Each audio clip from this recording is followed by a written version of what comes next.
السلام علیکم ناظرین۔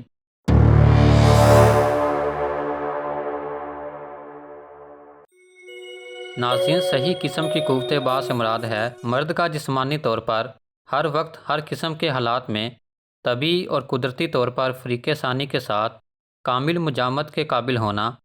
اگر یہ صلاحیت کم ہے یا بالکل ختم ہے تو اسے ضعف با اور نامردی سے تعبیر کریں گے۔ نامردی میں کبھی تو مجامت کی خواہش موجود ہوتی ہے لیکن جماع کی قابلیت نہیں ہوتی اور نہ استادگی اور خیزش ہوتی ہے، اور بعض مریضوں میں خواہش جماع بھی بالکل سرد پڑ جاتی ہے۔ صحت مند قسم کی قوت با میں جنس مخالف کے نظر آتے ہی یا اس سے اختلاط شروع ہوتے ہی شہوانیت کو بیدار ہو جانا چاہیے۔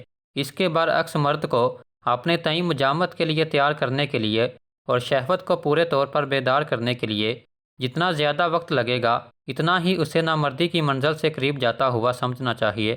اگر ایک بار مجامت کے تھوڑے ہی وقفے کے بعد دوبارہ مجامت میں یہ صورت پیش آئے تو اسے ضعف با نہیں سمجھنا چاہیے۔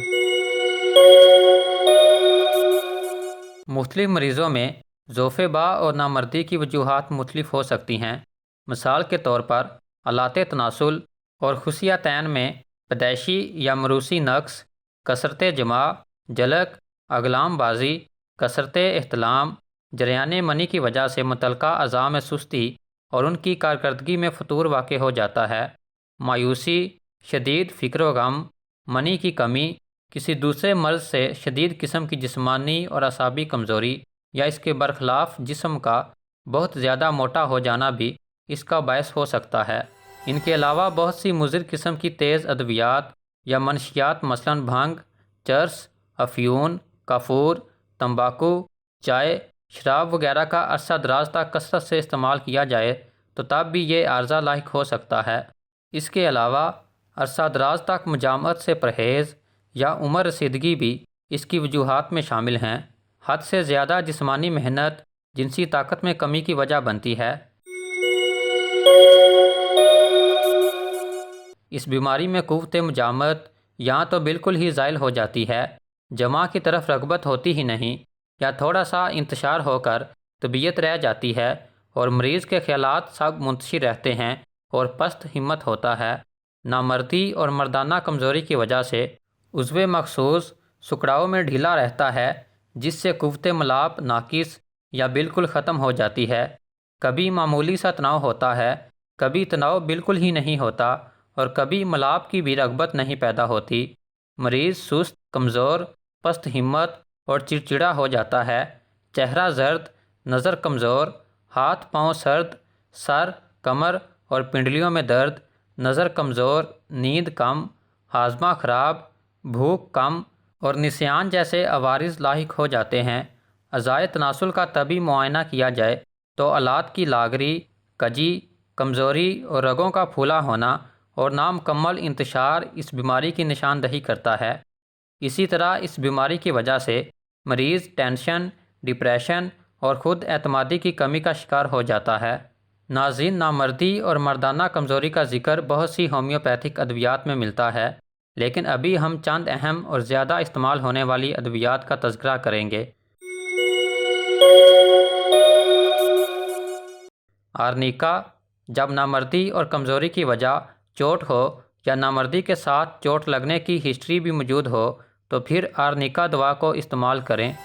نکسوامیکا، جب نامردی کے ساتھ اعصابی کمزوری، چڑچڑا پن، معدے کی خرابی اور قبض پائی جائے تو پھر اس دوا کو استعمال کریں۔ ایگنس کاسٹس، اگر آلات تناسل ڈھیلے ڈھالے اور ٹھنڈے ہوں، انتشار کم ہوتا ہو اور خاص کر اگر بار بار سوزاک سے یہ عارضہ لاحق ہو تو یہ دوا بہت مفید ہے۔ ایونا سٹائیوا، اگر نامردی کی وجہ جلک یا کثرت مجامت ہو یا فکر و غم اور تشویش اور اعصابی کمزوری وغیرہ ہو تو پھر یہ دوا استعمال کریں۔ ڈامیانا، اگر کمزوری کی وجہ کثرت مجامت یا کثرت جریان کی وجہ سے پیدا شدہ نامردی یا آتشی یا سوزاک وغیرہ اس کا باعث ہو تو یہ دوا مفید ہے۔ یہ دوا بے اولاد افراد کے لیے بہت مفید ہے اور سپرمز کی تعداد اور طاقت میں اضافے کا باعث بنتی ہے۔ سٹافیسگیریا، اگر شہوانی خیالات ہر وقت دامن گیر رہیں مریض پست ہمت اور مغموم ہو، کثرت مجامت اور جلک سے پیدا شدہ کمزوری میں مفید ہے۔ سابل سرولاٹا، اگر مجامت سے نفرت ہو، اعصاب کمزور ہوں، خصیے سکڑے ہوئے ہوں، انزال کے وقت درد ہو، پراسٹیٹ کی شکایت ہو تو پھر اسے استعمال کیا جا سکتا ہے۔ لائکوپوڈیم، یہ دوا نامردی اور ضعف باء میں بہت کارآمد ہے، خاص کر بوڑھے افراد کے لیے بھی بہت فائدہ مند ہے۔ اس کا اونچی طاقت میں استعمال نامردی کے پرانے مسئلے کو بھی درست کر دیتا ہے۔ اسے 1000 کی طاقت میں استعمال کرنے سے اچھا رزلٹ ملتا ہے۔ ایسڈ فاس، یہ دوا جنسی کمزوری کے ساتھ ساتھ عمومی کمزوری کے لیے بھی مفید ہے، اور اگر عضو تناسل نہایت ذکی الحس ہو، انتشار کے قبل یا فوراً بعد انزال ہو جائے تو بھی یہ دوا مفید ہے۔